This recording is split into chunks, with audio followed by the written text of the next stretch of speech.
Market research for beginners without expensive tools. We said previously, every one of you listening to me right now should be on social media. It has a lot of benefits.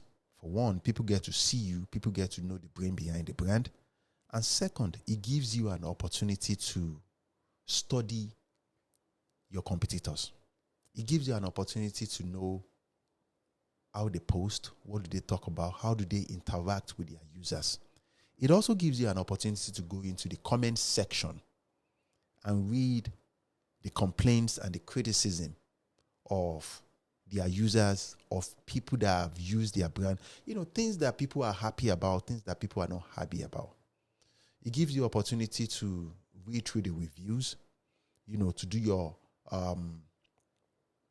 to know how to add change to their existing market because they have solved the problem already to certain points.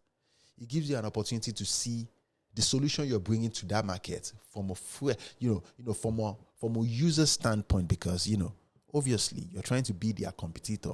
You're trying to go into an existing market. And the existing market has people in that market that are operating already. So it gives you an opportunity to study customer behavior, to study competitors' behavior, to see how they go about their day-to-day business activities. When it comes to business, my good friends, you cannot assume anything. Make sure you do your diligent market research. You do your feasibility studies to the T. Talking to ChatGPT, artificial intelligence is not enough. You have to go out there to meet people. You have to go on social media, to learn people, to learn customer behavior. You just don't show up on day one with solutions and expect people to buy from you. People don't just buy just because you can offer absolute solution and people don't pay.